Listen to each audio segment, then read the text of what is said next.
I went to this thrift store and I bought the gnarliest looking knife I could find. It ended up being about 2 Canadian maples, so it was actually pretty cheap. When I got it home, I took a couple pictures of it and brought those into Blender for reference. Inside of Blender, I modeled it as best I could, ignoring the kind of fatter section inside the middle of the knife, because I didn't need that.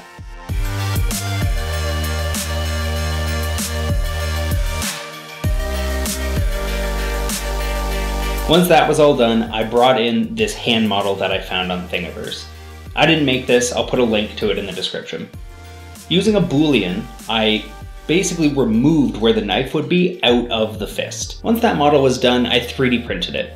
The color didn't matter all that much, and it also didn't need to be super accurate, so I did a 0.2mm layer thickness. In my model, I added an extra hole right up through the bottom that was big enough for an M8 screw. I used a tap to thread that hole, which I would later use to attach it to the base. To find how to attach it to the base, I took my hand and I just traced around the outside on a piece of paper. I then flipped it over and tried to mark exactly where the hole was, because that was the hole that I'm actually going to have to drill inside the base.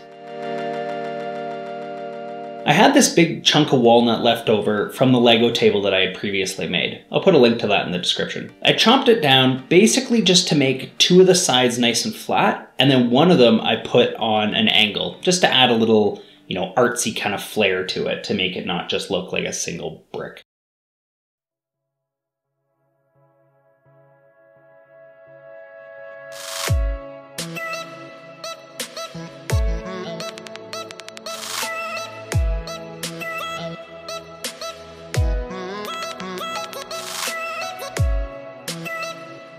That piece of paper that I previously traced, I marked out where the hole would go.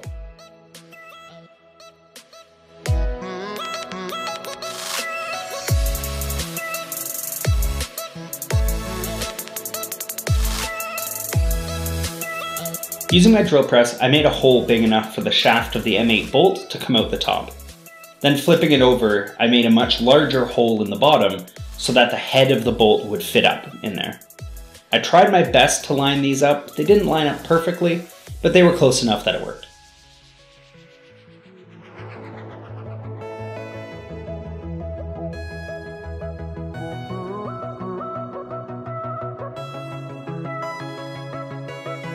Now, the knife itself, because on either end of the handle there's a little bit of a flare for comfort, there's no way to actually slide this knife in. You could print the hand in 2 pieces or something like that and sandwich it, but that wasn't what I wanted to do. So I ended up chopping one end off of the knife, making sure to cut it as close to the blade as I could. And then I cut off that fatter intersection because I didn't need that anymore. Once the 2 ends were cut down, I used some sandpaper and just tried to clean them up as best I could. In this case, it was 120 grit sandpaper, followed by 220. I did the same kind of treatment to the base as well. 120 grit followed by 220 to try to get it fairly smooth. It didn't have to be perfect because this wasn't the main kind of focal point, but I wanted it to look pretty nice.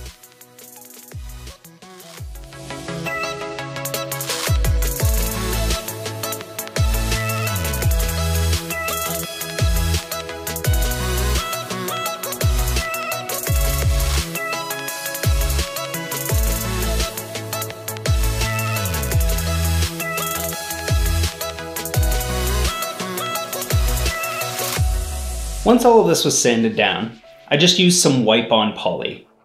Since they're both pretty decent woods, I didn't need to stain them, I just wanted them to pop a little bit more. The knife actually cleaned up pretty well. I probably wouldn't mind actually going and finding another couple $2 knives and just cleaning up the handles. They actually look pretty great.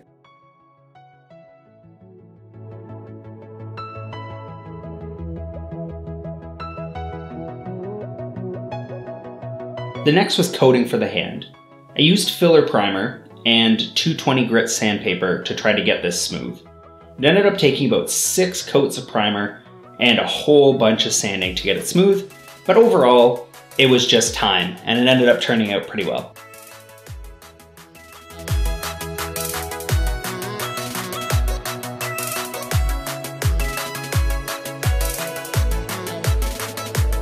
With that all smooth, it was some obnoxious gold spray paint. Remember, this is a trophy for an annual competition that's becoming pretty heated. So this needs to be a fairly obnoxious trophy if you win it. Once the spray paint had dried overnight, a little bit of 5-minute epoxy to hold the knife in was all that was needed.